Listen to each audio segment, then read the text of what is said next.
can take it away.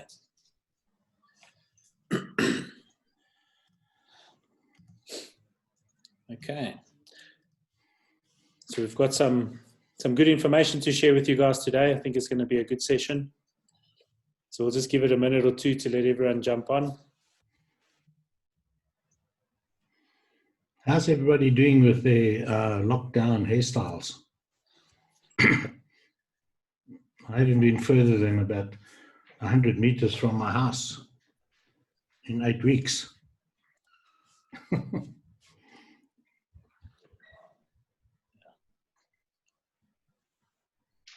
Steve's a hippie now. Steve's a hippie. I think Steve's always been a hippie. Yeah. I'm going to go for the Willie Nelson look after the lockdown, I think. I'm halfway there.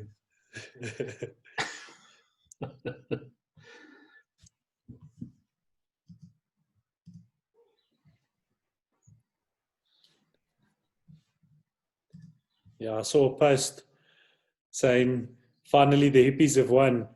Can't buy cigarettes. No one can get a haircut and marijuana is legal.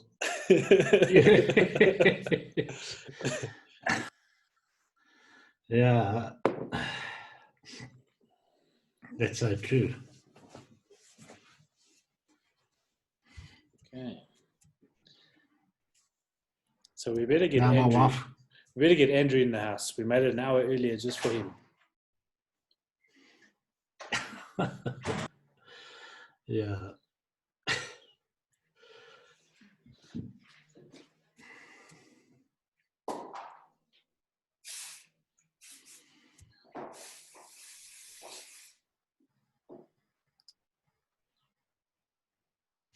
Yeah, I don't have a lawnmower, unfortunately, baby. So, and we have a garden service, or we used to have one before lockdown. Crazy that those guys can't come and cut our grass. So yeah, Paul also got a home haircut by the wife. Me too.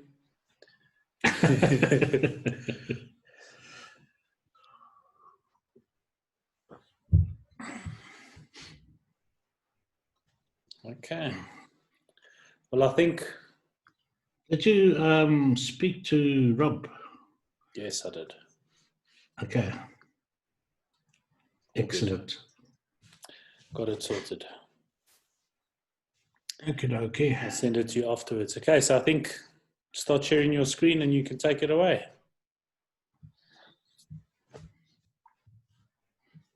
I'm not able to. Can you just enable me? Oh, that's weird.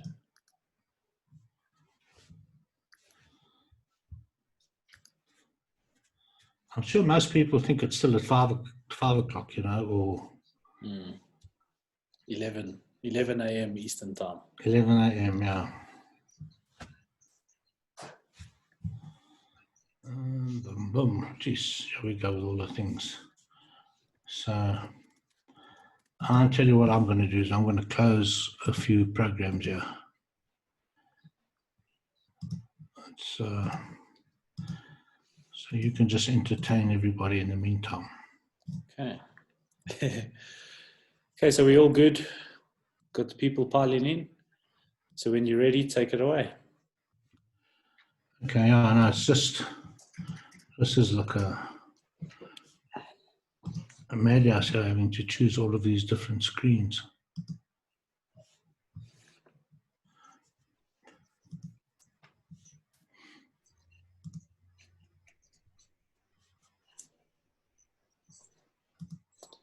Okay, Paul, while we're waiting there, quick question. The schema we place, we place them in manually, not with a plugin. I use a plugin called Insert Headers and Footers. It's a WordPress plugin. Then we write the schema manually and we stick it in directly into the head section using that plugin. So I haven't used the Supremacy plugin, so I can't comment on it. But yeah, we do it manually.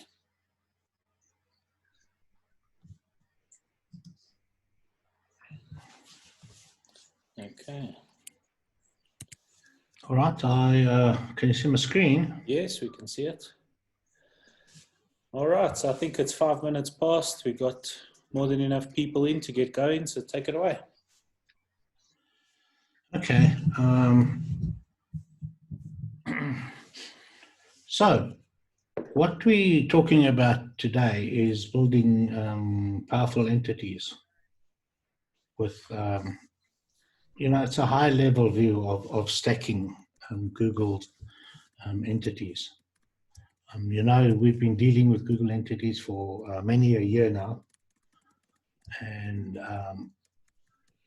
so we're going to show you a little bit of what we do and what can be done, and how we start. So the first thing we always do with a new client. Now, this is talking about our done for you service. Okay. So, and basically for our business as well. We're just starting a new business, a new website, which is going to be very exciting. And we're busy going through this process for that. But I mean, we also do it all the time for our clients. So, you can't do anything before you decide what your foundation keywords are. So you need to decide exactly what your keywords are and how you're going to categorize them, because everything's terribly competitive nowadays. So, but if you build it in a certain manner, your website, based on your keyword research, you're going to be able to get above them easily. And this is particularly true when you're building Google sites and properties. Okay, so without comprehensive keyword research, really you're just guessing. Okay, so you need to get yourself some tools. Unfortunately, SEO these days is not cheap, and you have to you need the tools to be able to do this, or use a done for you service. But this is the most important part. So you have to establish who are your main competitors, what keywords and phrases do they rank for, how much traffic they're getting from their top keywords. Are they spending a lot of money on AdWords? Is most of their traffic organic? What are their main pages? And what keywords are you neglecting? That should really mean what keywords they are neglecting. And then establish what you want to target that'll fast return on investment. Okay, now it might seem like a major job, but basically, if you have the correct tools, you can do it in a day, and you'll be able to establish there what your top level keywords will be, and then what keywords, phrases like longer term phrases will go below them in what categories, and then keywords below that, which will basically be for articles, and that to rank in that type of category. So, I know I'm going through this pretty fast, but we'll stop for questions in a little while. Okay, so once you've done your keyword research, the next step is to get all of the client's data. Now, this includes the website logins, the GMB data, the NAP is .business site. Collect all of the top citations linking to the website and the GMB. Gather images, optimize the images, gather as many video URLs as you can, including the logins. Create and buy a few articles that include main keywords and semantically related keywords. Okay, so how would you get the top citations and all that? Just put the customer's name into Google, the business name, and search for the customer's name, and then go and collect all of the URLs, like in the top 5 pages that are not his website. So the ones that are not his website will be citations, and those are powerful. So you're going to collect them because you can build links in that to them, include them all over the place, and build links to them. All right. And then once you've got all this data, you've now got images, videos, the top URLs that you want to build up, and that. Your first step when building a Google stack is to build a syndication network, because you already have the Google, the GMB data and the login, so that you can start building posts to it. And when you build posts to it, you want to be able to start branding the business. That's the most important part. So you really need to get only one ring, we have a link with a guy, Bewin, that builds them for about $5 per ring like this. And basically a ring like this is just a whole lot of Web 2.0 sites, as you can see there. In this case, it's saying WordPress. But the best way to do it, to syndicate the content to these sites, is to link your GMB posts to this IFTT ring. Now, I'm sure everybody here should know what IFTTT is. It basically stands for if this, then that. And the branding is the most important part of starting a new site, because you want to get the customer's name out there. You want to make sure that when Google sees that name, it recognizes that customer. So what you need to do is you need to order a ring, and then make sure that he has built it properly, the customer name is correct, and then add some relevant articles to each of these sites, and then send them for indexing. Okay, and then once you build you do a few Google posts, make sure that the syndication is working, and that each one of those sites, the Google post is being posted on these sites. Okay, because it's recommended. On that, we've got a question here which fits right into that. So Lee's asking, when you post articles, what should they be about? The business, the location, nearby, the niche? Initially, it should be about the business. You should try to write an article about, who they are, who the directors are, what they do. It's establishing credibility for the business, really. You shouldn't be talking about. Essentially, it's branding. So you want to help Google. You want to help Google just reaffirm that this entity is valid. And the more places where the NAP, the name, address, and phone number appear on authority websites like the citations, and then this branding ring, it just helps Google, really establish that the entity is who it claims to be. Yeah, on the Google posts also you can upload videos and images. And if you upload images, make sure that you do have the business name and the NAP on each image.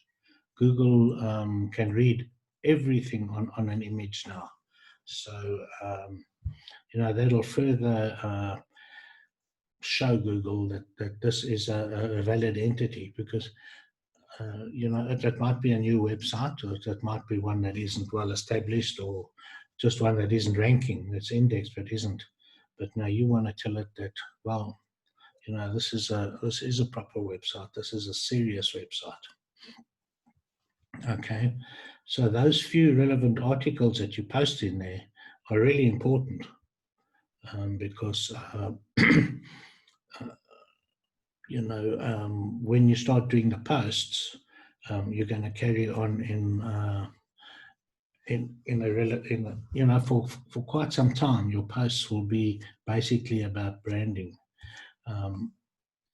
After the first 3 or 4 weeks, you can then start posting about the niche and adding links and that type of stuff, because then you're going to have a well-established brand, and these IFTTT Web 2.0 sites that you have will also be part of the next process that we're going to be showing you, which is starting to build the G site and how to how to get them linked, how to get them indexed. Okay, so before you go on, Shonda's saying, when you say Google posts, you mean GMB posts. Yes, that's correct. Yes. It's GMB posts.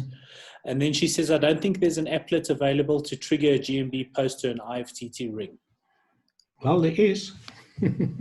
But what we do is we share the GMB post to Twitter, and we use Twitter as the trigger to the IFTT ring. You can do the same with Facebook. So you could post to your GMB, and then once that post is created, you click the share button and share it through to Twitter or Facebook, and then that'll fire the syndication ring. Okay, and in fact, our GMB poster does that for you automatically. You can set it up that you can schedule it to run for the next 10 days or whatever if you feel like it, and to, in fact, once it's posted, to share it to Twitter or to Facebook. Okay, then John saying, so by using Google Post and pointing it to the new page, that'll force Google to index it.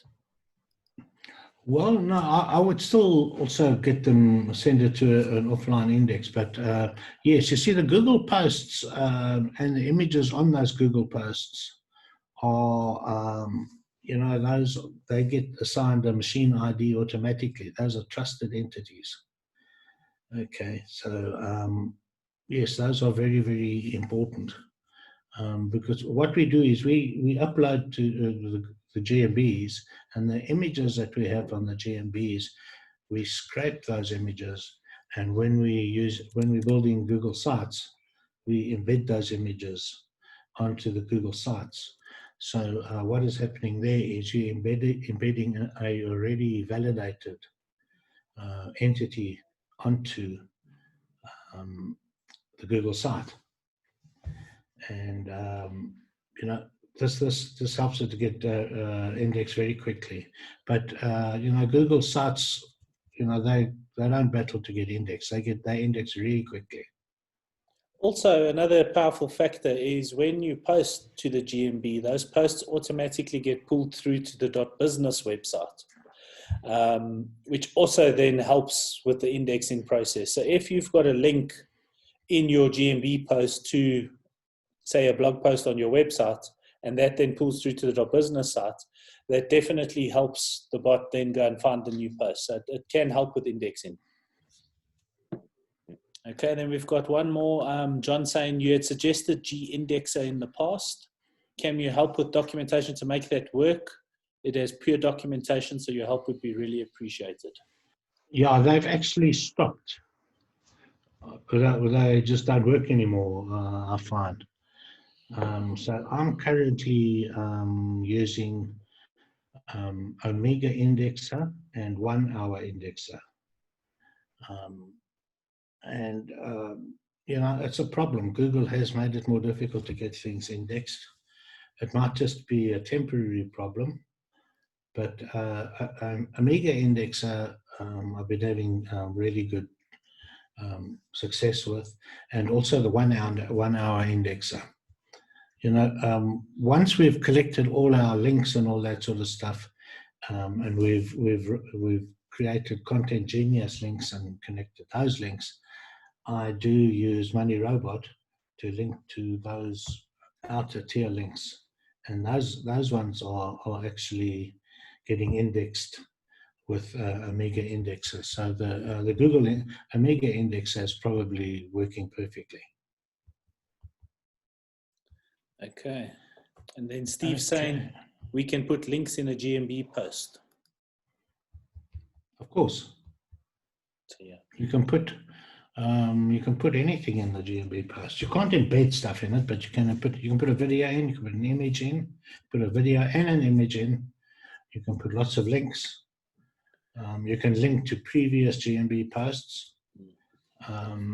That's also powerful. By interlinking the GMB post, you could create a series of posts and interlink them all, so they link into each other in a nice little loop.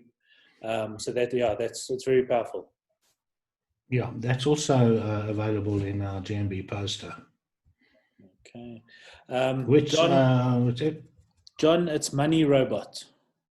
So yeah, John saying you mentioned robot in his process. I missed the full name. So do you just want to touch on Money Robot there again? Yeah, Money Robot is not a really popular program with many people because they don't create the correct content. But as you know, my friend Carl, he's an expert at creating really good content with his program called Curator Contender. And it creates a really, really powerful, unique content. Everything changes all the time. And we're using that content in Content Genius and also in Money Robot. And those are they're being indexed and they're staying in Money Robot. Okay, but those are not to be they're not to be used for pointing to your money sites or they're okay to point to your tier 1 sites. Like you could use it to point to your Google sites. Okay, but that's really for another video, another webinar. What we can do is we can get our Carl on himself, the original, and space out another 3 hours. No, look, Carl is one of those guys that you never hear of, but he is a genuine guru, and he loves to share. So, there's not many people that know more about this business than what he does. Okay, and then interestingly in the chat, before you go on there, Rob saying he recently put a post in the GMB with 20 links and they rejected it. When I removed most of the links, the post was reinstated. So yeah, that's not surprising. When we say put a link in the post, we're talking about maybe 1 link or 2 links.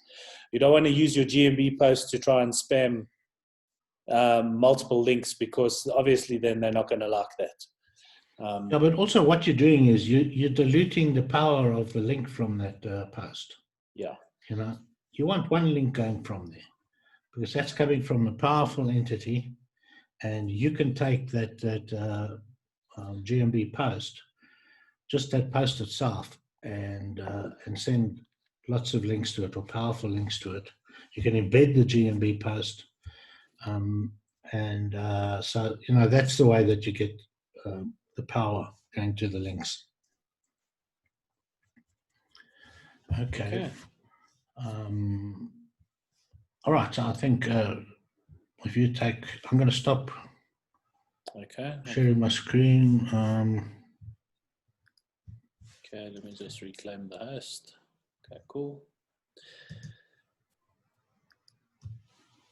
Okay. So if we're going here, let me know if you can see the screen. Okay. So basically, this is what a Google Stack is. All right. So if we have a look here, this is the Drive folder. This is where everything lives.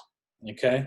So in the Drive folder, we have PDF documents, we have Google documents, and we have photos. So if we open the documents, you can see the different keywords and areas that we're targeting. If you go in, then you can see all the Google documents that we've created. Now, these documents essentially look like this. So we've got the logo, which has got keywords on there because Google's now reading the images. We've got a keyword that we want to rank for. We've got some images in there, geo-optimized images, some content. We're linking out to the Google site, which is very powerful. That's the center of the actual stack, and to the Google folder. We then link out to all the related content using keywords that we're targeting. And then you can see we've got a whole bunch of shortened links that are linking out to assets that live within the stack. So that's, and then obviously whatever we have in articles, we replicate into PDFs, and these folders are created so that you've got both Google Documents and PDFs, which are very similar. You can see the same thing as just the document being converted into a PDF. And again, it's got all the links, which is very powerful. Now, if we show you the other elements, we've got the keywords. So we've got a sheet with a whole list of keywords, which I'll show you here. We've got the Google Slides. So if I show you the slide, you can see it's a presentation, which has got links in. It's got all the keywords. It's actually got links in the descriptions. So you can see it's got videos embedded. We've been linking out to all the other assets that we created, and then linking back out to the GMB, as well as the Google site, as well as the Google folder. And then if Why do we link to the Google folder? Because that's where everything lives, and the folder is public on the web. So by us firing links into the folder, everything that exists in this folder is getting links. So the elements of the Google stack, as we said, is the link sheet, which I'll show you now, the slide presentation, the Google form, which is this one here. We then have a Google drawing. We have a My Maps. And then we've got some answers that are coming through, responses that are coming through the Google form. So if I show you the actual site and what it's made up, we can see there that we're linking to itself, and we're linking into the maps listing. We then have a video embedded, which is on a YouTube channel that we've created. We have the slideshow embedded. So you can see there's all the slides that I showed you. We have the Google form embedded, which quite a long form, again with a whole bunch of links. We have the Google drawing embedded, also with a whole bunch of links. Then we have the photos. So if you have a look in here, we've got the Bongs photos. In this folder, we've got a whole bunch of targeted images which have been geo-optimized, named correctly for the keywords that we want to rank for. So we've got that folder embedded, which is linking to all of that. We've got the My Maps underneath here. And if we have a look at the My Maps and we click on it, you can actually see we're linking back into the website, the Google site. We've got a whole bunch of keyword-rich content. And again, more links coming in. So you can see, very powerful there. We then have the link sheet, which is embedded. Now the link sheet, if I just show you here, is everything that exists in the stack. So when we start to build out a stack, we start with this link sheet. You first collect all the valuable information, as John mentioned in the previous slides. So we've got the Twitter, we've got the Google site, you've got your GMB links, and we stick that there. We then have the website link where we want to go to, the Google website, the Drive folder, Twitter, and then all the things we create. So the article folder, the photos folder, the PDF folder, the presentation, the form, the drawing, the links. So the link sheet, which this is the actual link sheet. We then also take that Google Slides and upload it into SlideShare. SlideShare is a very powerful website in its own right, so it sends a lot of link juice coming back in. So if you see it's that same slide presentation in SlideShare. We create an account for the keyword and upload it, so that's good. It brings a lot of authority back in. Then we have the My Maps. And then underneath the My Maps, you can see here's all the articles that we've created. So all the Google documents, you can see they all link to there in this one sheet. So the reason we do this is not only to keep everything organized and in one central place, but you can embed this sheet all over the place. So once we've built the stack and we've actually gone through, so you build all the elements first that are in this folder. So you can see there's the link sheet, the drawing, the My Map, the form, the slide presentation, all right. Then we build out the Google site and you embed everything you can into the Google site. so that we're creating the power and using the power of iFrames. All right, and if I give you a couple of examples on how well this is working, when we started this stack, our customer was ranking nowhere for the keyword bongs. They weren't even in the first 5 or 6, 7 pages. I think not even in the top 100. But now if we do a search for bongs, and you can see it's 120 million results, they are now number 3 in Google, which is very impressive. So that's their website there. And it's just an inner page on the website where we funneled all this power of the Google stack to go into that one page, so that we've given it a huge boost and, basically shot up the rankings for that.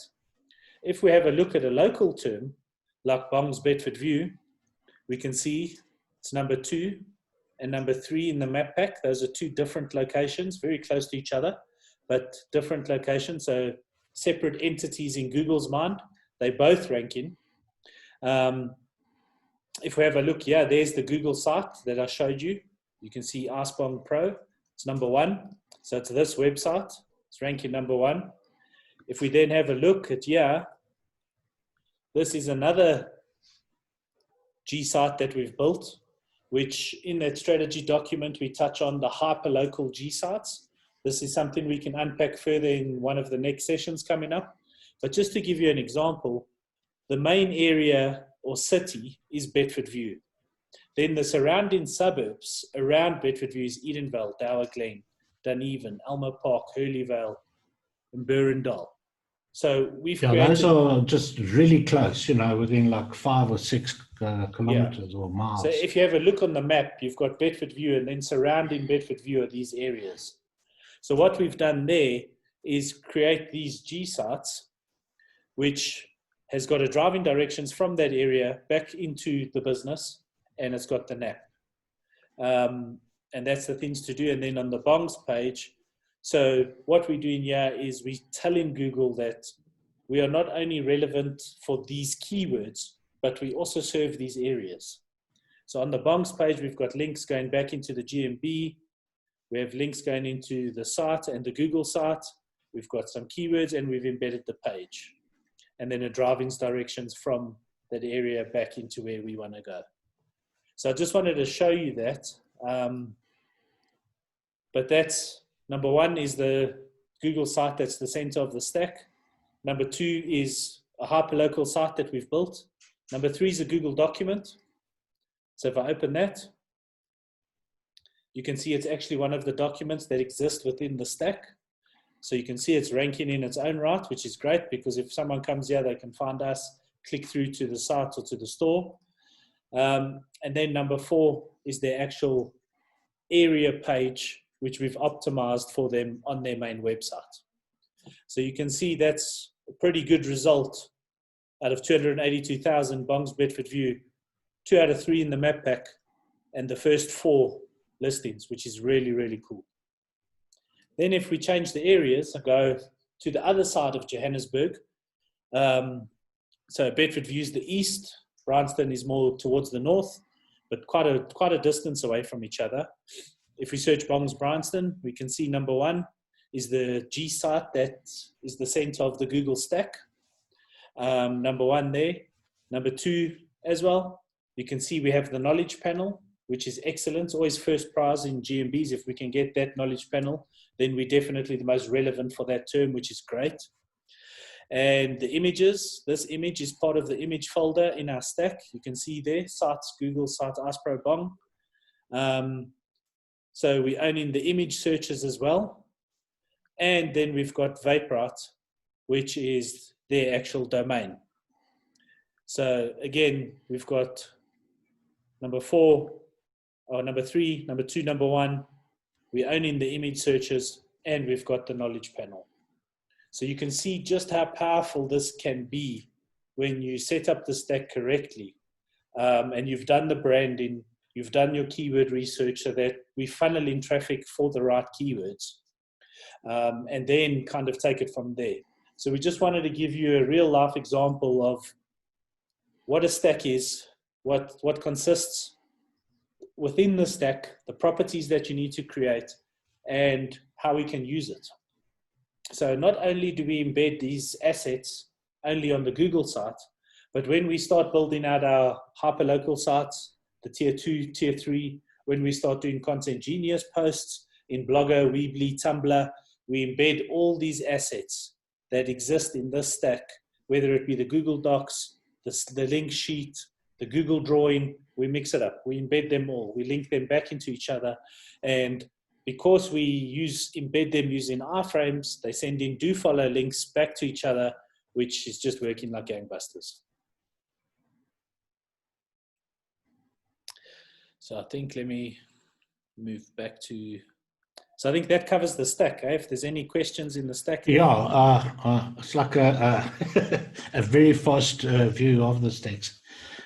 Basically, if you look at the bongs at the top and you see the little heads next to it, that one there, it's public on the web. Can you see that?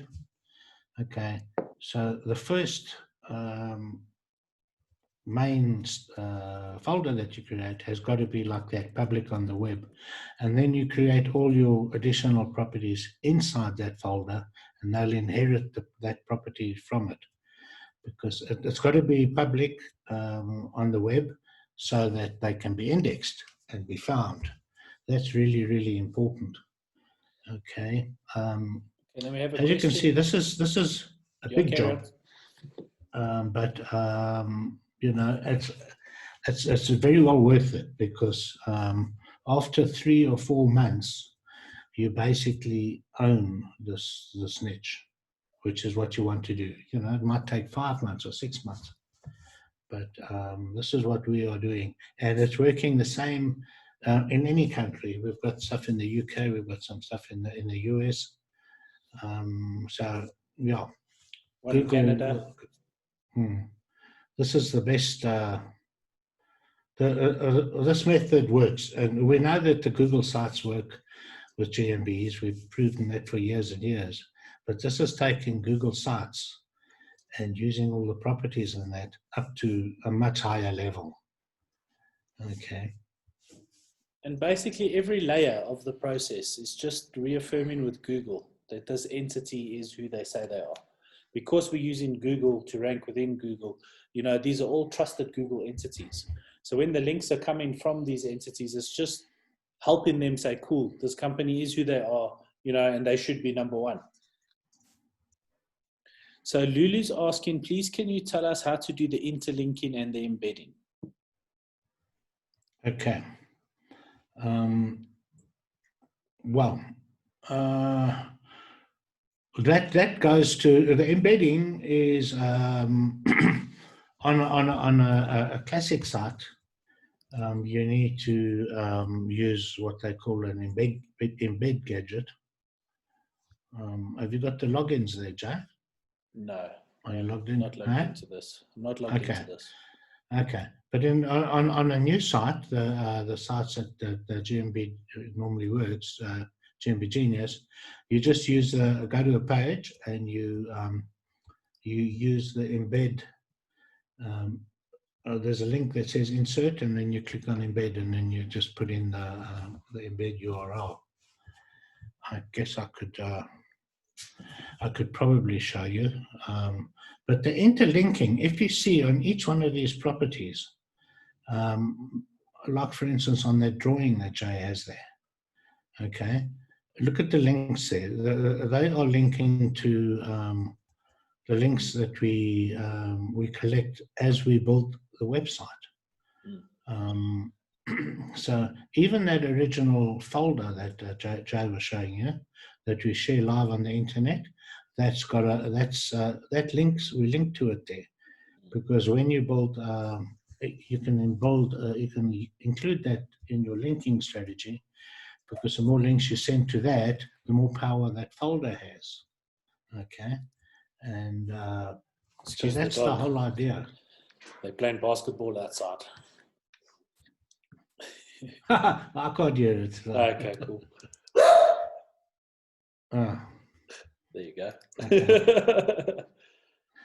Murphy. All right.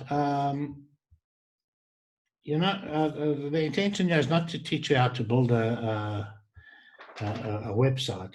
You know, you can use GMB Genius to build your website and then manually do all of this. That's the idea. You can do it with a classic site like this one, or you can do it with the new sites. GMB Genius can build both. Okay, so we've got Lulu saying, so you have 4 folders. All right, so let me explain the folder structure for you, Lulu. So you have the main folder, all right, which is the top level keyword that you want to rank for. So basically, when doing a stack, what ideally you want to do is mirror the money website, okay? But because this was an isolated page on their money website, we built this just for bongs. So then you've got bongs, okay? And then we have an articles folder, a photos folder, and a PDF folder, all right? What we have here in this folder is actually an isolated stack within a stack, but we don't want to get too far into that. This was basically built, we'll touch on that another day, but you've got your PDF folder, you've got your articles folder and your photos folder, which all live within the main folder. Then the link sheet that you create, the Google drawing, the slideshow, slides presentation, the form, and the My Maps, they all live within this folder, which is live. So that's why when we send links into that folder, it's passing juice down to everything within that folder. And then when we do the interlinking, like in the documents, basically what we link into is the other documents. So for example, if we had to click that and open it, you can see this is linked. Okay, that one's linking to the website. The ones with the keywords above that. Yeah. Huh? So these are keyword links. So these are the keywords that we target. And if I just click there, you can see there's a list of keywords, but they're actually linking into other Google documents. So we just interlinking everything. Another thing you can do is also then on the inner pages of the Google site. So say, for example, where are we? So we've got here the presentation. So there's the presentation. And you can see in this page, we've got the presentation embedded, but we've got links again, linking back to the home page, linking back to the GMB listing. The presentation's got links on its own. So the interlinking is really, you know, just go wild. You know, make sure you link into the assets that exist in the stack, but make sure everything's interlinked so that if a bot does come in via a Google document, it's very easy for them to find the rest of the stack because they follow one link and then all of a sudden, boom, they're in the folder. And that's what we want to create is that, you know, that loop of keeping the Google bot where we want it to go. And everything is linked and getting indexed and just adding layer upon layer upon layer of power. So let me just see. Okay, so I don't know. Yeah, it all starts with the keywords. You have to get your keywords, your keyword done correctly, your keyword research, so that you know which keywords should fit at the top of your structure and which ones logically fall below them, you know. Sort of like in bongs, then below that we would have the different types of bongs. You can see the glass bongs, acrylic bongs, row bongs, black cleat bongs. Those are a bit lower in the structure, but they're all passing juice upwards towards the actual stack, which is called bongs, nice bongs. And then also what we're doing is, if you have a look at the articles, we've got the different keywords there, but then with all the areas. So if you had to go to Ask Bong, you can see we've created an article with that keyword plus the area for all the areas that we're actually targeting within the stack. So this is an incredibly powerful thing. You know, once you've built it, then it's about firing links into it and firing up. But this is incredibly powerful. We're funneling link juice and authority for keywords that we want to target up into the places that we want to rank. So whether it be your GMB listing, a page on your website, you know, a Google site, and the stuff's ranking. You know, as we said, yeah, we've got bongs there to 120 million results, number 3. The local searches were dominating 2 out of 3 of the map pack.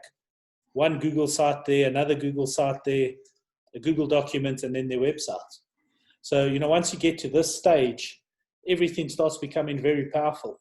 Then when you add a new document into the articles folder, it just fires it up even more, keeps it going. So it's very important to make sure, that's why we started with the keyword research, is to make sure that you've got your research done and planned it out. And if possible, to create the drive stack that mirrors the money site, like for like. Okay. What he means there is that if you build a page called Boggs Bedford View there, on the G site, you should have a page like that on your website, on the money site, with identical content and with proper schema on that page, because then you could actually take the page on your website and embed it into the G site page. We've not yet done that. Yeah. This is a work in progress. New little trick that we'll test out. But yeah, look, this page here, you can see, for example, is Vape Store Bedford View. So this is an area page that we built on their main website so that it targets that area. On that page, we've put schema, the local schema that's there. So you can see how that actually ranks for that keyword. And the crazy thing is that this page doesn't even mention bongs, because this is an actual vape store.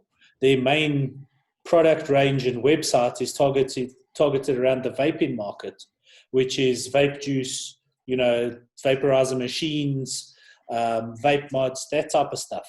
The bongs was a kind of afterthought, because in their store, they sell the bongs and all the accessories. So the website was basically just added onto it and said, well, we need to dominate for bongs. So when we created this stack, that's why we were so focused with the locations and the keywords. We didn't have a ton of keywords, but the top 10 or so keywords that we wanted to go after, we went after, and they're ranking really well. So if we had to just have a look at one of those, if we have a look at the article here, so what was it? Ice bong. So let's just have a look.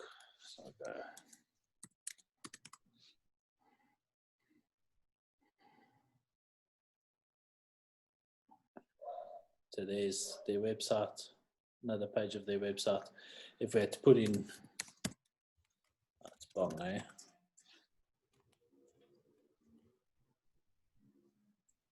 Okay, if we had to put in a area, there we go. Number 1, number 2, number 3. The image. See, obviously, it also it's taking notice of your area. I mean, where you physically are, you're very far from Bedford View. I also don't have any location guard or anything on. I'm just searching naturally. But yeah, there's the power of it. 1, 2, 3. The images are ours. These are images that are in the stack. Number 4, again, is the area page. So you can see that area page is ranking for not only the main keyword, but multiple keywords and that area, which is really cool. So Ocket's asking, are we ranking videos? For this, we're not creating videos, because the client is actually looking to do their own video production and things. So we haven't incorporated video in this process. We've created 1 or 2 just to embed on the G site. Like if we go here, on the home page, you can see we do have a video which we created just for this purpose. But it can work with videos, the same thing. You can embed the videos on the pages. And then that's sending links back into the YouTube video, which will help them rank on YouTube.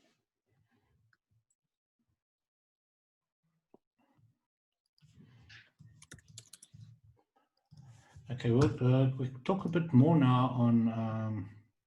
Okay, so let me give you the ball back. Then I can get back to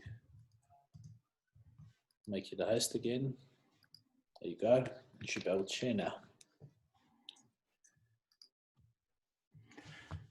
See, it comes up on my keyboard. Yeah. So, where is it? Where are you? There you go. Okay, we're back to the IFTTC. Can you see that? Yep, can see it.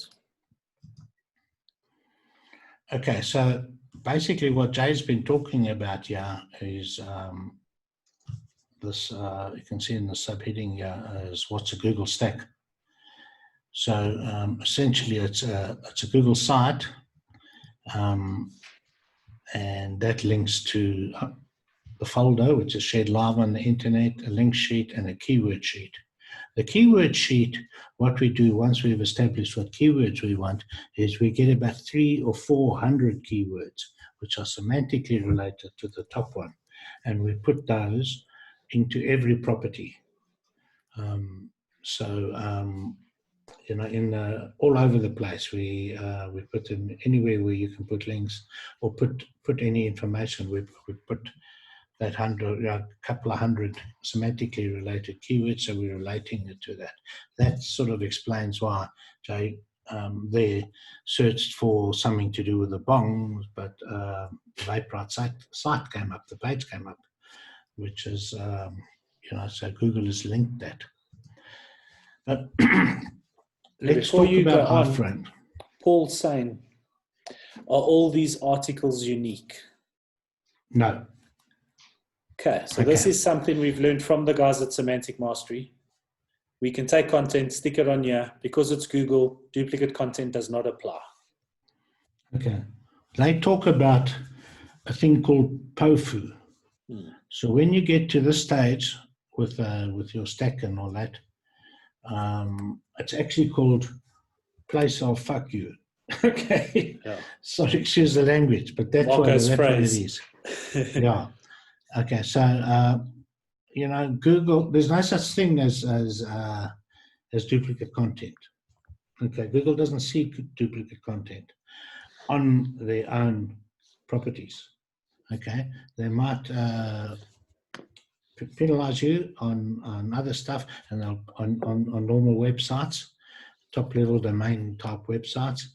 And if your titles are too long or they stuff too many keywords in, they will, you know, they won't even index it. But with Google properties, that doesn't apply. So all of those articles are identical except for the links that are going on it and the titles. You know, it's they're not, no. So and in fact that content, we didn't even write it, we just went and borrowed it and stuck it on. We got bits and pieces together and respun it and made sure it read correctly, and that's it. Mm-hmm. Okay, so I think take it away. We'll get to some questions at the end of it again. Okay, so you were asking about iFrames. I think it was Lulu.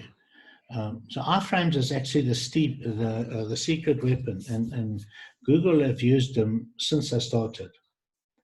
Okay, so why are iFrames so powerful? Because if you you know, if we were to have another look at the Google site,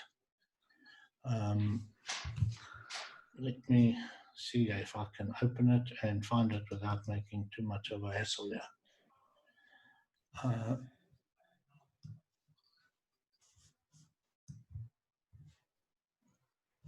No. Where is it here? Ah, the Google site. Can you actually see it? No, we're still on your keynote. Okay, so I must change it. There we go. Okay, so if you have a look at this YouTube video, this has been iFramed in. I've left this up here specifically so that you can actually see it. Normally I would change that to a keyword rich thing, but this has been embedded into this page. Okay, as has the presentation here, the form that we created. Okay, that's the third one. The drawing, and these are not embedded. Oh, they are. That's the images folder that's embedded. That's the images folder that's embedded. This is My the map. what's It does that sometimes. It's funny. okay. Anyway, that's the my map that's embedded, and this is the link sheet that's embedded. Okay, so it's got 1, 2, 3, 4, 5, 6, 7 embeds. I think. Okay, so now what's the deal with embeds? Okay, so embeds.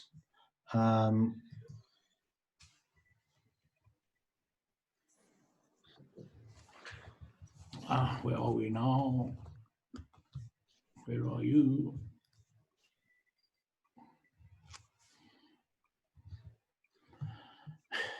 Always battle to find. Here we go. Okay, so now we looked at that site and we saw that there's lots of iFrames on that. Now the reason for that is, okay, each one of those embedded properties passes a do follow link back to the property on the Google Drive. Okay, this is why we're finding some of those documents are starting to rank, and why the site ranks so well, because we've got all of these embeds that's on the site, and it's passing a do follow link back to the site that is embedded, the property that is embedded. So if you embed the page that has these properties embedded on, that page will get do follow links from all of those embedded frames. So, okay. I hope that's making sense, because it's like basically it's basically like a link, but it's so much more powerful. Let me go to the next page here. Yeah, when you touch on mirroring. Okay, so if your Google home site has 5 iFrames, well, ours is 7. Then you take that Google, the home page, and you embed that page into a blogger post. All right, that blogger post will be, and then you embed the blogger post onto a Tumblr page. Okay, now you can see we're getting quite technical here, but not really. We're just embedding a page and another page. And finally, you embedded that Tumblr post onto a new page on the Google site. Okay, so you're kind of creating a loop. Okay, what you're doing is, okay, the blogger post, because it's got the page embedded in the site, is passing do follow links back to all those properties in the folders, but it's also passing do follow link back to that home site page.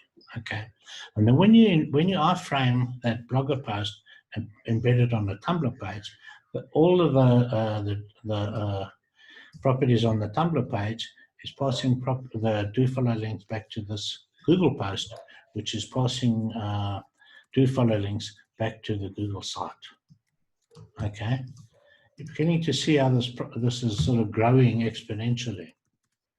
Okay, and so on that, if you add an HTML keyword-rich link back to the G site homepage with the 5 embeds on it, you now have Googlebot going around in an endless loop.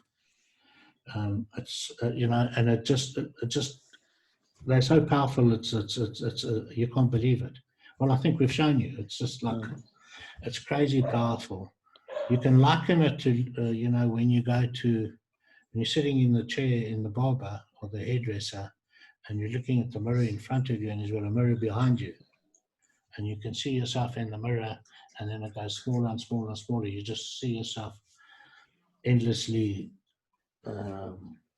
repeating.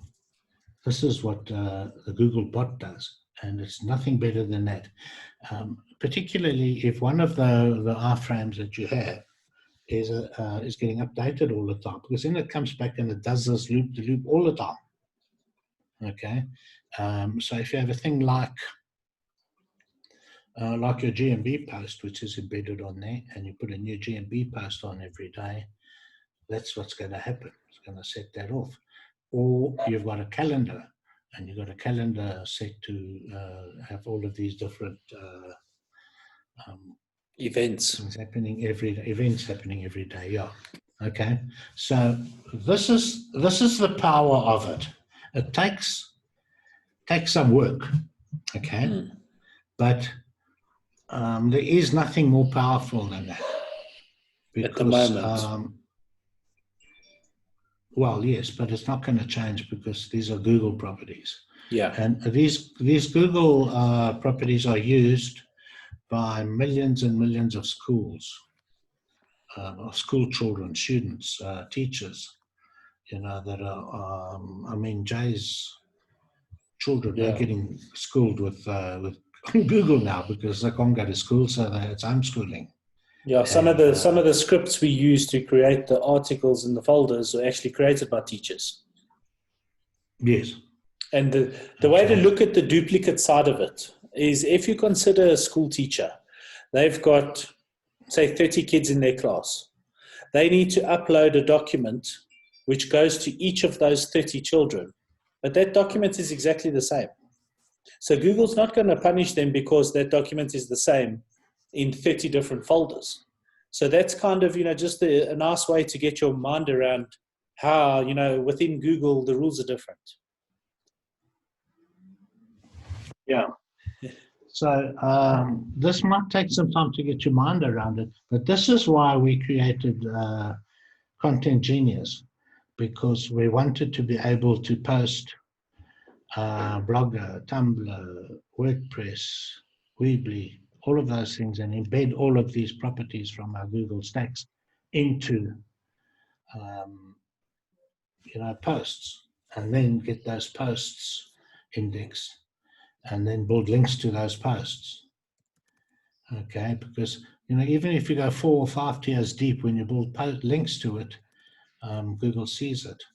So that's the most important thing. You've got to have relevancy, you've got to have traffic, and you've got to have activity. So these are the most important things that Google's looking for. And as we add more content, everything gets updated all the time. Okay. Next slide. Let's have a look. What's next? Okay. Well, perhaps you can take that now. Just want to drink the water. Okay, so then what we do is start building links into these assets. So press releases are the quickest way to send some power and validate your entities. So they provide instant validation of all your entities. We mentioned in the strategy that we should stack the press releases. So the first release would link to the GMB, the business site, and the money site. Now, some of the press release services will allow you 1 or 2 embeds as well. If you can, 100% go for it. Then the next 2 press releases basically link to the first press release so that we stack in all the power into that first press release. Those 3 links on that first press release then all carry more weight and authority, which send it in. We can also add it to a new page. We can then embed those press releases, that first press release, on a new page in the G site. And then the press release services, some of them will give you a hub page where all your previous press releases exist. You can embed the press release and the hub page into the G site on a new page, which you can then fire links into, which is, again, just that same mirroring effect with the iFrames, embedding them in, creating do-follow links back and forward so that when the press release gets syndicated and the bots pick it up, they follow the links and then we're sending them back in that loop where we want them to go. So I think that's the press releases. Go on the last slide. Okay, then what we do is we gather all the links of all the entities and assets we've built within the stack. Those links get added to the Google Sheet, the link sheet, as we showed you. And then we start building links into those URLs using Content Genius, Money Robot, GSA, etc. Also, a little ninja trick is to embed that link sheet in as many places as possible, because if we've got a blogger post with that link sheet embedded, it's sending do follow link to all the links on that sheet, which is great. So we're just firing up the juice, and then we can hammer these assets with links because it works. The G sites, the docs, the slideshow, the forms, the link sheet, you know, you can throw the kitchen sink at it, send a ton of links, and they all just kind of fire up those properties, which are then, we funnel in the authority and link juice up into the areas where we want it to go. So I think that's it. So I don't know if you want to elaborate on that. Yeah, well, I'm sure we'll have a couple of yeah, we've got some questions. Because this is like an overview, very high level overview. But it's something that we are doing. You know, we've been playing with it for quite a long time, and it really works. I mean, how can it not work? So, you know, we've got a lot of proof where we can show you. We've got a lot more proof that we can show you. I don't know if you want to show any more stuff, Joe. No, I think that's fine for now. Let's get through some questions. Okay, so, Lula's asking, do we have a template we follow, or is it random? No, we basically follow what we showed you here. So the first thing we'd create is the link sheet. All right. And then we'd start building out all the assets.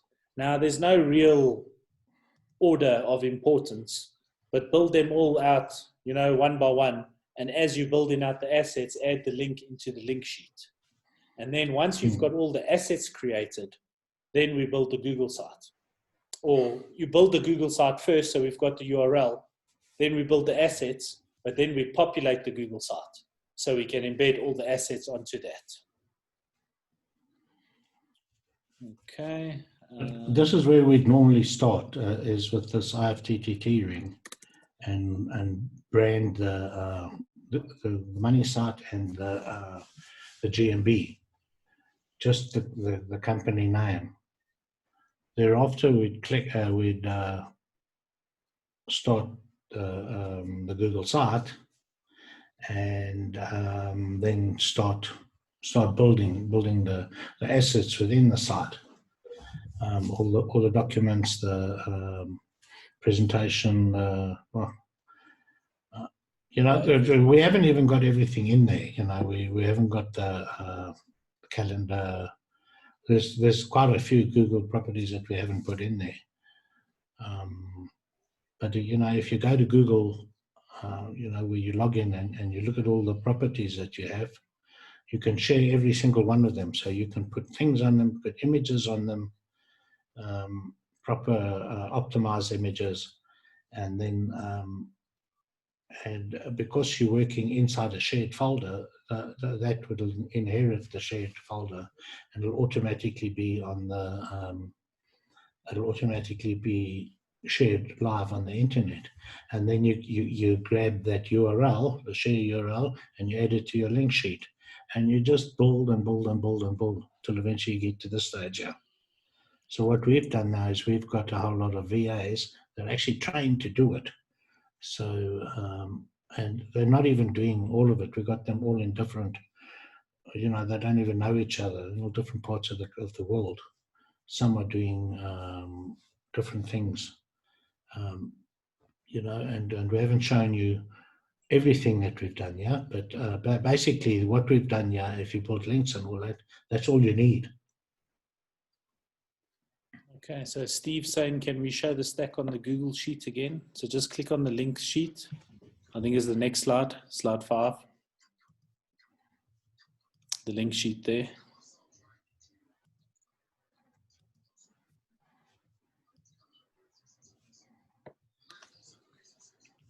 Okay. Now, while that's opening, Lulu said she said, I used the iFrame generator to generate a code. It worked on Chrome, but not on Firefox. Any reason why?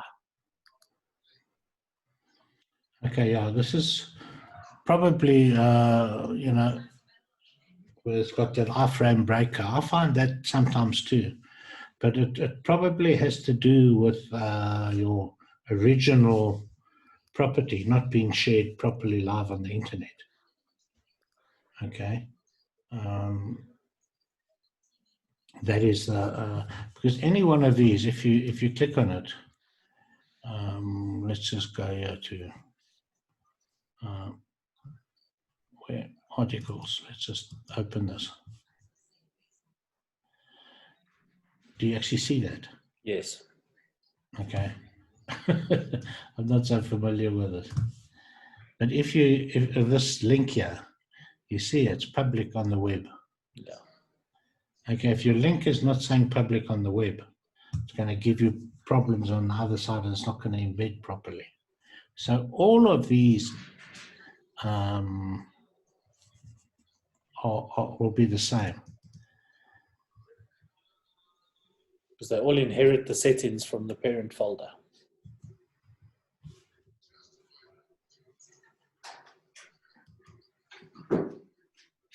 Anyone on the internet can find and view. Okay, so they need to be, you have to make sure that this original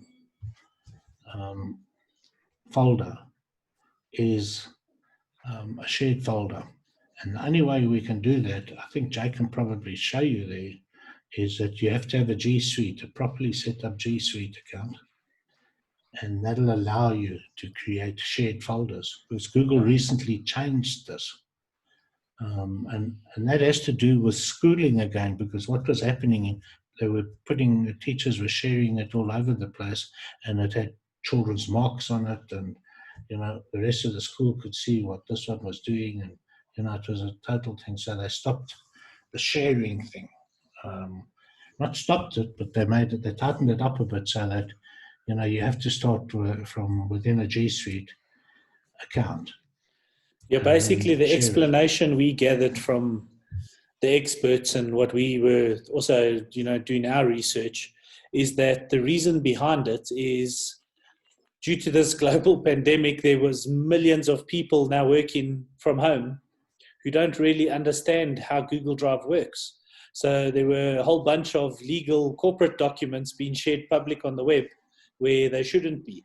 So Google kind of removed public on the web as the default kind of first option and made it quite difficult so that people, are not doing this by accident.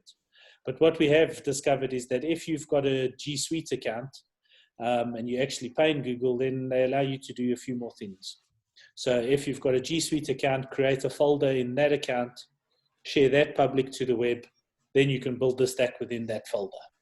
And that kind of gets around that little bump in the road that Google love to drop in every now and again. And you can use it for your clients. Yeah.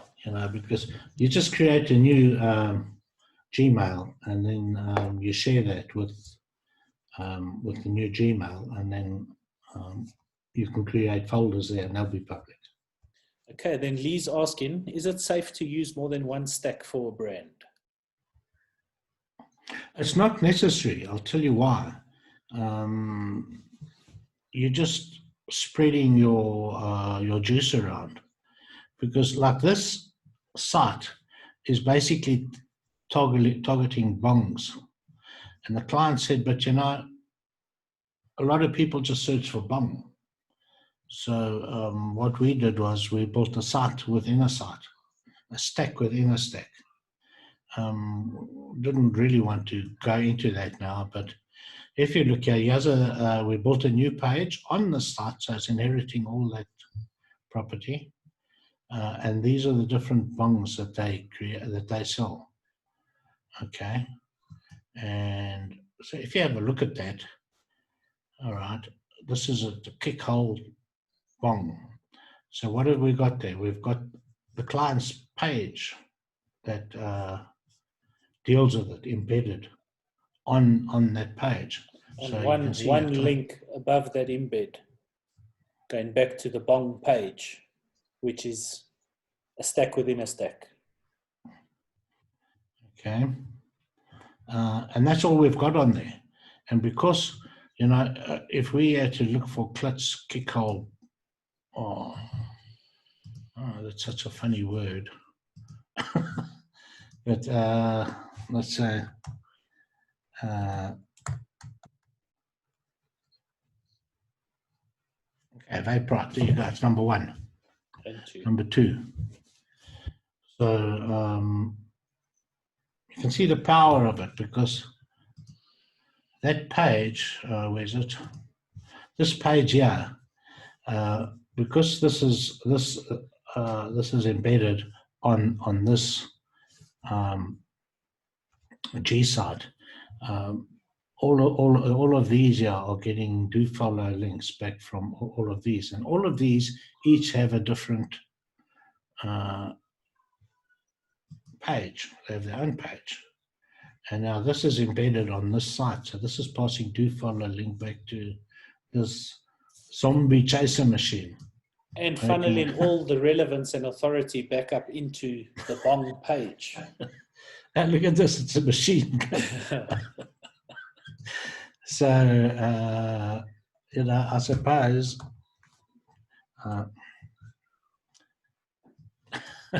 but you see, it starts getting to the stage, here we go. See, that page never used to rank, or they never even had any bongs. None of these things used to rank. Okay, and here you can see the images are ranking, but the page is ranking. So this client is over the moon. And this is a guy that we used to battle to get paid for, because we're charging him a lot of money. Okay. So that's Lulu's, a little... Lulu's saying, can you show a sort of new page you embed on the Tumblr page? On a Tumblr page? Do you have any Content Genius posts available there? Okay, we'll get not to really. that. Okay. Lulu, if you send us an email, I'll send you an example. So just send us an email and then we'll touch on that one. But if you look at the Content Genius tutorials, you will see how it's done. Lee's asking, what PR service do you use? Was it Press Advantage? We're using, Press Advantage. Okay. They are really good. They write the press releases as well, which is always great. So the linking, is there a template or random? No, there's no template, but it's not random. We just interlinking everything together. I think that's the short answer there. Yeah. I was going to say, if you have a look here, you can see this one here. We've put acrylic bongs for sale, but this is the drawings page. Okay. This is the links. This is the presentation. This is the articles. So basically, what we do is we build it by hand, but acrylic bongs areas. This just tells you all the different areas. Acrylic bongs, Cape Town, all the different areas and that. So if you look at that page, we actually take a document that we've built for acrylic bongs Bedford View, and we embed it into a new page here under this heading, and that's how we create the content. So each one of these has its own URL, as you can see. So we grab that URL, put it into the link sheet. It's a job, but it's worthwhile. Okay. Then Shonda saying, which URL shortener are you using? So that's Firebase. We're using Firebase, which is part of Google. And then she's saying on the third last slide, the HTML keyword-rich link. That's just a link like this one, yeah. See, like this one, yeah. So we actually link with this back to the main website. Or on that slide, because I just read that slide now again. When you embed in the embeds into Tumblr and into Blogger, just add a keyword-rich link back into the homepage of the Google site. That's I think what that slide was referring to. Mm-hmm.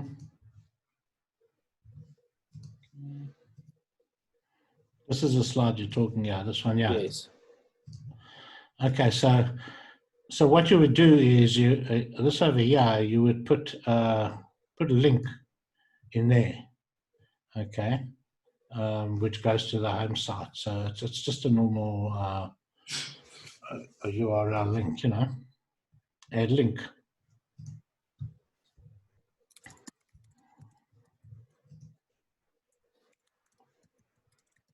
Okay, Okay, so and then as you're going along, you gather every single URL you can get, and you add it to this link sheet. That's why that link sheet is so long. yeah. So Andrew's saying, do we need a G Suite account with every client? We don't think so, Andrew. We are currently testing this. We have got a couple of G Suite accounts, and we're going to add folders in and see how far we can go. My thinking is we might just have to buy more storage or space within those G Suite accounts. But yeah, we're still testing that.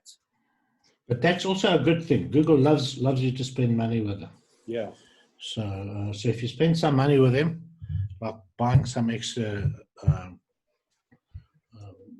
storage, draft space, it's not a bad thing. You know, they appreciate it. Okay, then Maria's saying, is the number of G docs, G presentations, G forms, G calendars, etc. you make determined by the number of keyword plus location, one for each? Yes, indeed. I think the docs, the PDFs, and the images are. The form, the calendar, the My Maps, those you just need to create once. You just need one for that company or that client. The documents are, if you've got 10 keywords in 5 areas, you'd create 50 documents, if that makes sense. But you only have to create one My Maps, and you only have to create one drawing. Yeah. You can see that, yeah, it says acrylic bongs for sale drawings. So what we've done is just put in a keyword there, okay? But if I went to that page, it'll be the drawings page. So this is a Google drawing on here, again with a shitload of links, okay? And on the next one, that's the links page. So that's the link page that's embedded.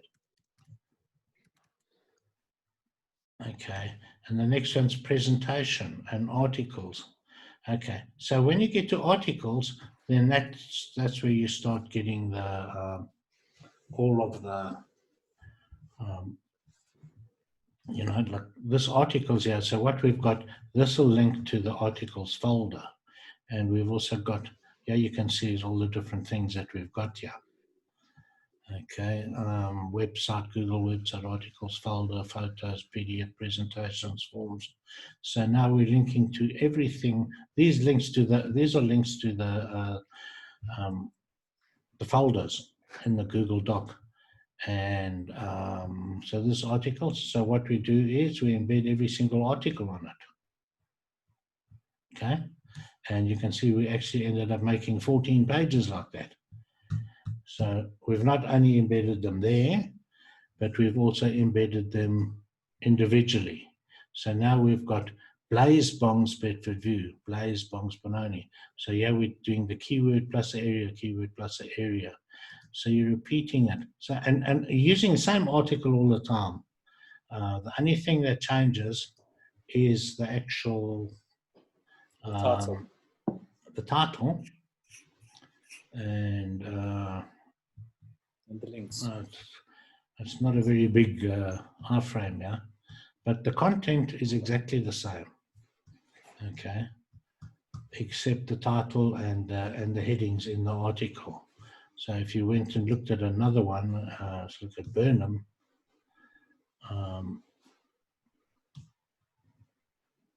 Blaze Bongs Burnham, you'll see everything is identical. Okay, so remember, there's no such thing as duplicate content when you're talking about Google properties. And then all of these that are going down here, that looks like it is a lot. It is the articles. All right. We've taken this to extreme because this client's paying us a lot of money. So now we've done a lot, and we're not finished yet. We're still going to be doing a lot more. Okay. So we've got another question. Lulu saying, what I meant on the G site, you embed the Tumblr post, you mentioned a new page. So yes, what we do is we'll create a new page on the Google site and embed that Tumblr post so that we're closing the loop. So it's as easy as iFrame in the Tumblr page, create a new page on the G site and stick that in there. And that's that. Yeah. Well, you know, if you click on these ones here, just got to change it. It's basically going here and saying insert a page. Okay, I think I haven't done it for a while, but and if you wanted the page to be under this particular leaf page, so you would go to the area where you wanted, and then you would add a page. Oh, we got this YouTube is always deleting things, eh? But then you would add a page under this area here. Okay, like one of these, all of these things here. So you just add a new page, and then you can actually embed. Okay, and but basically that's for another training. We're not basically teaching you how to build a Google site. There's a million YouTube videos that you can watch for that. Then Paul saying, how do we embed the website on the G site? Again, you would take the... We'll just talk it through. Yeah, where you've got the... this is the website, yeah? So you would copy the URL, go to iFrame generator. iFrame generator. Put whatever site you like in there. Okay, generate, let's say preview. Okay. So then you just take this copy here, and on the G site, you say insert, and then it's you choose an iFrame, and then you just post it in. Cool. Then Lee saying, would this work for keywords such as digital marketing agency? I want to increase exposure for my company. Without a doubt it will, yeah. It's, you know, there are people that are beating Amazon and, you know, these huge sites, Angie's List, Craigslist, you know, they're beating them. Especially if you also localize it a bit for the areas you're trying to serve. It works really well. So yes, it would work. It might be competitive, so you might need to keep firing up the stack, but it would definitely work. Then John saying, is this G site only or the GMB? Or is it on a separate G site on a separate GMB? I'm not quite sure. No, it's a G site. It's a G site which targets the GMB. All of the things here. Yeah, that link there, that gongs opens the GMB. One GMB. This is the head office, you know, so we send a lot of links there. So when you have multiple sites, in fact, this client has like 20 different locations. So we have got GMBs for each of those 20 locations, and we build sort of mini G sites targeting that, hyper-local G sites targeting that, and we build normal G sites like we teach you. just in the GMB training. Okay, then John saying, is the G site off the client's GMB? So now we actually created a separate Google account to build the drive stack in, which is separate to the client's GMB Google account. So you can do that. That way we're in control. You've got to have some control. If a client decides he doesn't like you, or he's going to hire his cousin to come and do it, well, then he's going to have to start from scratch.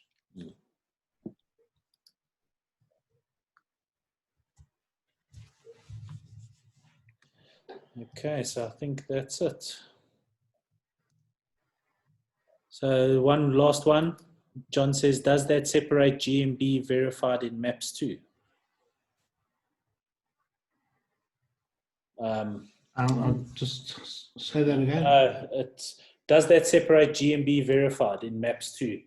The GMB listing is verified already in Google. We're not doing anything with that. We create a separate Google account, build the stack in that account, and we funnel in the links into the GMB listing. That's got nothing to do with the accounts or GMB verification. It's a already verified account. It's just a separate Gmail account which is underneath it, if that makes sense. Okay, great. So thank you. But you should get access to that GMB, because really you need to be posting creating posts to that GMB, because that's going to fire up your syndication network, and you can link to you can add links to this, to your G site, or you can add links to anything. And the power of these stacks Google. In this niche, they don't even allow us to create GMB posts because it's considered tobacco products. So we can't even fuel it with the posts as we would in a regular niche. That just, again, elaborates the power of the stack. When done correctly and fired up, even without all 10 out of 10 of the elements, we're still getting the results. So that's the important thing. So yeah, agree with you, Rob, 100%. You've got to keep in control. So I think that's it. An hour and a half. Let's see if there's one more question. Lee's asking, how would I create IFTT? Do you have a tool or training for this? What I have is on our Skype group. I'll post a link. I have it done by a guy called Bevan. We could probably get it now. Yeah, well, what we'll do is we can, underneath the replay, we'll put a link to where you can go and order them yourselves. Yeah, because it's very cheap. He doesn't charge a lot, and it's very, very, very, very powerful. But what you have to, he will try to sell you 5 rings and all that. But, unless you're creating unique content on all of the different sites on all of those different rings, it doesn't really pay to go to 5 rings. You just need one syndication ring, which is properly a branded ring. And then thereafter, you start changing, you start posting keyword rich and area plus keyword rich rings. I mean, content, which is your GMB posts. Okay, that's it. So I think, to answer that, just to wrap that question up, better to pay to get it done. You could do it yourself, but it would take hours. If you can get it for less than $10, it's a no-brainer. Yeah, I wanted to ask a question there. Do you think it would be better if we started being more active on Facebook rather than on Skype? If you could just put your preferences in there in the chat. We're really thinking of doing because our Skype is it's hard to find things, and Facebook is kind of more social. And thanks for joining us, Andrew. We made this one an hour early just for you.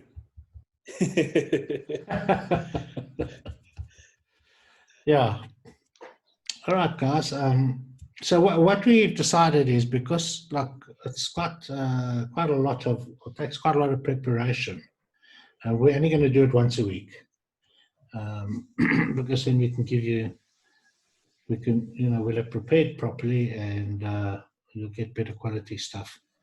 Yeah. Keep the value high. But as normal, it's all here for you guys. So thanks very much. The chat was lively. Questions were flowing in. Thanks very much, and have a good one, guys. We'll catch you next week. Okay, keep well.